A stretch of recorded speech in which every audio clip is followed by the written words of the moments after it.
Bolehkah saat Qiyamul Lail membaca ayat-ayat dengan membaca mushaf? Harus dengan menghafal. Artinya tidak boleh ngapain ngafalin ayat-ayat, orang baca aja bisa, nggak boleh. Ya, tetap terus berusaha menghafal. Ya, mungkin dia baru masuk Islam atau baru mulai ya Qiyamul Lail, kan pingin bacanya ayat yang panjang-panjang, ya kan? Sementara hafalnya sedikit. Nah, sambil ngapalin barangkali ya. Tapi kalau dengan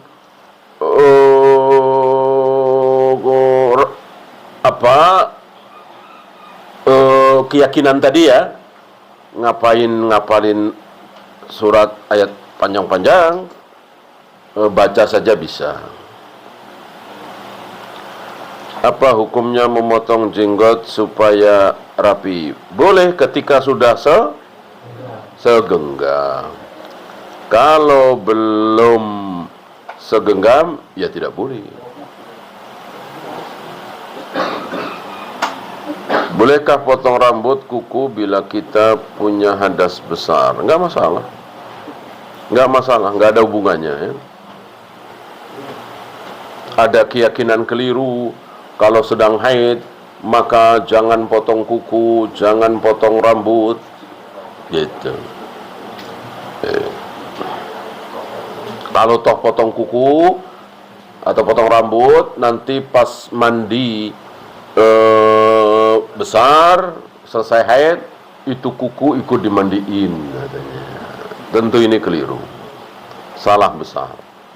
Karena yang harus dimandikan adalah apa yang masih menempel di badan. Kuku yang sudah dipotong tentu sudah tidak menempel di badan. Apakah berdosa membuang kucing? Tidak. Mana dalil?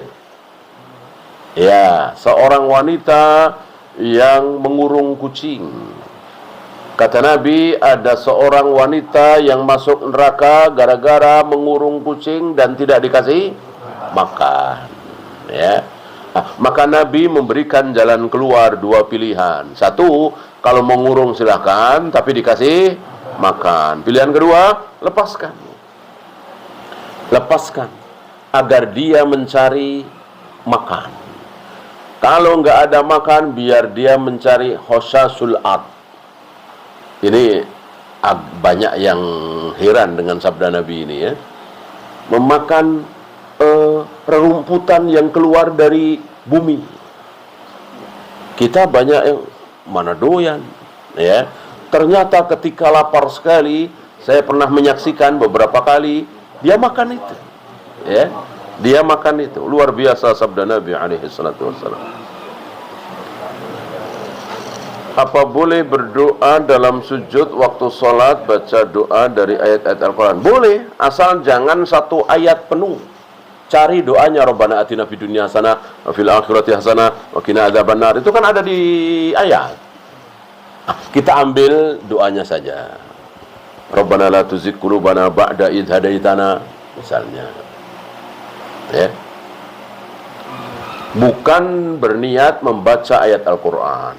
Karena ada larangan sujud, ruku, baca ayat-ayat Al-Quran.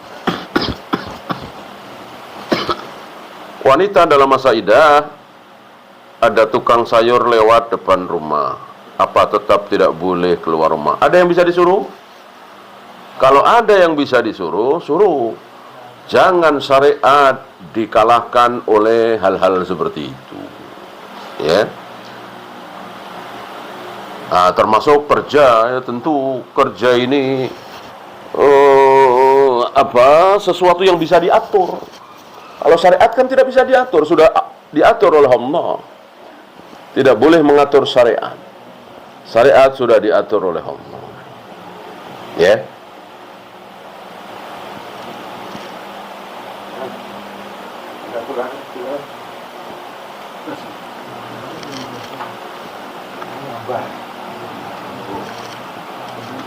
Jika ada pengamen pakai gitar atau alat musik, baiknya ngasih. Jangan ya, jangan. Pengemis boleh ya, ngamen jangan. Rata-rata dari kita kan sebel ya sama pengamen, ya. Suaranya juga nggak enak, ya kan. Rata-rata sebel. Ya, tapi kenapa nggak berhenti? Makin lama makin banyak. Kenapa? Iya, karena pada ngasih. Coba sepakat nggak ada yang ngasih, kapok, ya. Udah sebulan aja, nggak usah sebulan, seminggu, tapi kompak nggak ada yang ngasih, ya. Karena ada yang ngasih, jadi begitu. Ya. Apakah ada hadisnya ya, kalau berdagang itu pintu rezeki itu ada 9? Saya tidak tahu. Saya sering sekali dengar hadis itu ya, dari kelompok Hizbin, Harokiin, tapi saya tidak tahu ada di mana itu ya. Wallahu a'lam. Masjid di dekat rumah terdapat kuburan, berbatasan hanya tembok masjid. Nggak boleh ya. Nggak boleh, tembok masjid nggak boleh. Artinya harus ada pagar khusus yang membatasi bahwa itu bukan tanah masjid. Tanah kuburan dengan tanah masjid dibatasi oleh pagar itu, atau oleh kali, walaupun kali kecil, atau oleh jalan umum, walaupun jalan setapak. Ketika itu terjadi, maka boleh sholat di masjid tersebut. Cari masjid lain, ya, walaupun mungkin agak jauh. Ikut KPR sebelum kenal riba itu haram, belum lunas, namun bangunan mangkrak sehingga tunda bayar. Apakah kalau tidak lanjut bayar dan keburu wafat, jiwanya tetap akan menggantung? Yang jelas ini kan hutang ya. Yang jelas ini kan hutang. Hutang ya sebagaimana dalil ya, bahwa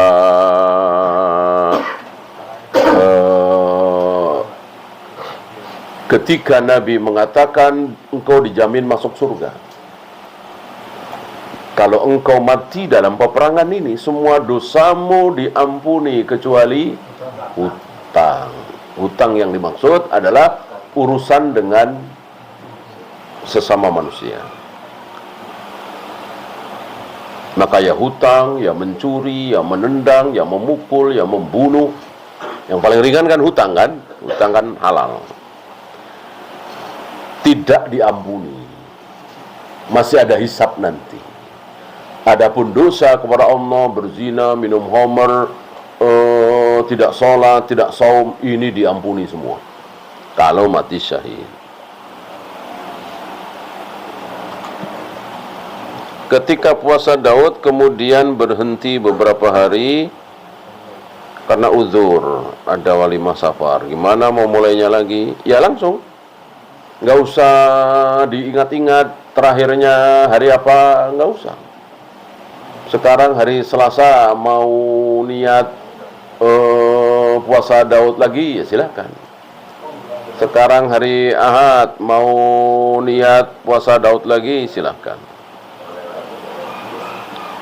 Apakah sholat jamak boleh dilakukan terus-menerus selama sakit?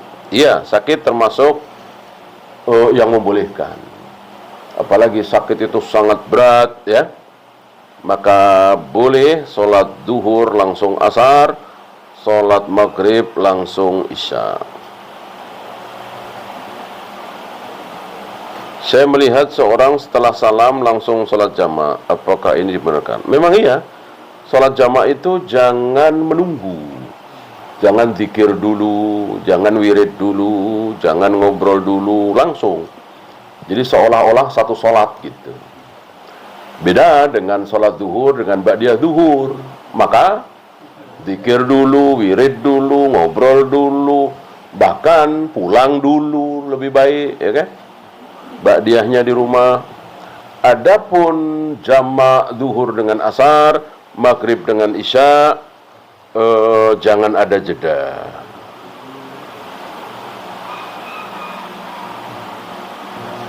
Ketika kita mendapat musibah, ada yang mengatakan ambil hikmahnya saja. Apa itu hikmah? Dengan kita dapat musibah itu, maka kita tidak ketemu si fulan. Kalau ketemu si fulan, dia biasa ngajak saya maksiat. Nah, begitulah kira-kira hikmahnya.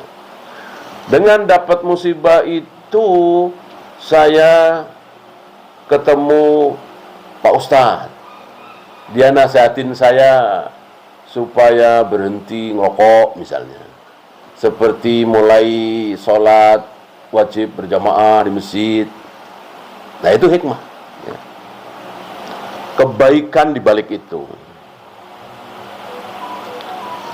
Apakah benar waktu subuh kecepatan 20 menit? Tidak. Ya. Dia mengatakan 20 menit dari mana? Ya. Berarti pakai hisab juga kan? Padahal yang benar waktu sholat sama dengan hilal Ramadan. Ya. Pakai ru'yah. Hisab itu kan bisa benar bisa salah. Subuh jam sekian lebih sekian, duhur jam sekian lebih sekian. Itu kan perkiraan. Kalau mau sunnah, langsung lihat matahari, langsung lihat ke timur. Dan itu tidak mudah. Dan ini masalah besar. Yang berbicara tentang ini nggak boleh orang per orang, anak ngaji, ya kan? Ini masalah besar. Mestinya yang berbicara ini MUI, Depak, atas nama negara, dirubah itu jadwalnya. Ini jadi fitnah seperti ini. Dan tidak benar 20 dari mana? Ya. Apakah mereka pernah melihat langsung ke arah timur waktu fajar itu? Ya. Lalu melihat, oh benar, belum terbit nih fajar. Ya. Bisa seperti itu? Bisa 300 tahun yang lalu. Mungkin 200 tahun yang lalu. Ya, bisa. Hari ini sulit. Ya. 300 tahun yang lalu ketika kita naik ke ketinggian, melihat ke arah timur jam 2, jam 3 malam, pasti gelap. Pasti gelap. Ya. Kemudian nggak lama muncul cahaya. Muncul cahaya putih seperti ekor serigala. Ya. Dan cahaya ini akhirnya hilang lagi. Itu yang disebut dengan fajar kadzib, fajar dusta. Fajar yang tidak sebenarnya. Nanti tidak lama muncul lagi cahaya. Cahaya itu tadinya gelap gulita. Muncul lagi cahaya tapi tidak seperti ekor serigala, tapi menyebar. Menyebar. Dan makin lama makin menyebar, makin lama makin menyebar, makin lama makin menyebar, menerangi gunung, bukit, jalanan. Nah, ketika pertama kali muncul cahaya yang menyebar itu, itulah fajar shadiq. Waktu subuh tiba, sahur sudah harus berhenti. Ya. Itu bisa dilihat. 200 tahun yang lalu, 300 tahun. Kalau sekarang, antum dimanapun berada melihat ke arah timur, ya jam 2, jam 3, gelap gulita apa terang? Terang. Di mana-mana lampu PLN, ya kan? Nggak mudah, kecuali di laut barangkali.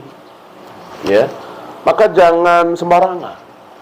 Ini masalah besar. Jangan apa istilah, jangan sok-sokan lah ya. Jangan sok-sokan ini. Ini sok-sokan ini. Mengatakan kecepatan 20 menit. Dari mana dia bisa tahu 20 menit? Ya. Udah ikuti saja. Sikoh saja. Kecuali tadi bisa menyelidiki sendiri.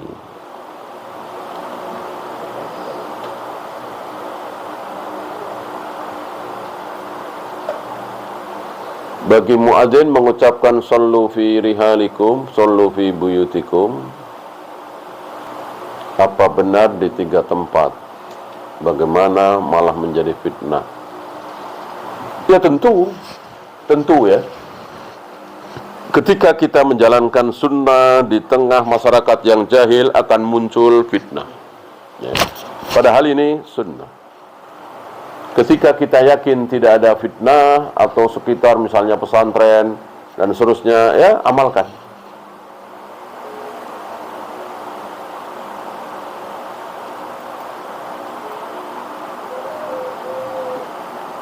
Kenapa kita harus puasa Daud padahal kita umat Nabi Muhammad SAW? Yang bilang puasa Daud sunnah siapa? Siapa? Yang bilang puasa Daud itu sunnah siapa?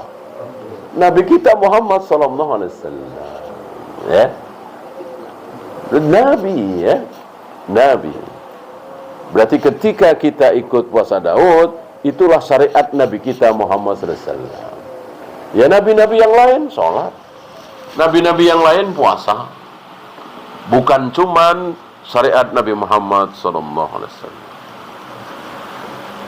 Ya, itu saja kita akhiri. Subhanakallahumma bihamdika asyhadu an la ilaha illa anta astaghfiruka wa atubu ilaik. Assalamualaikum warahmatullahi wabarakatuh.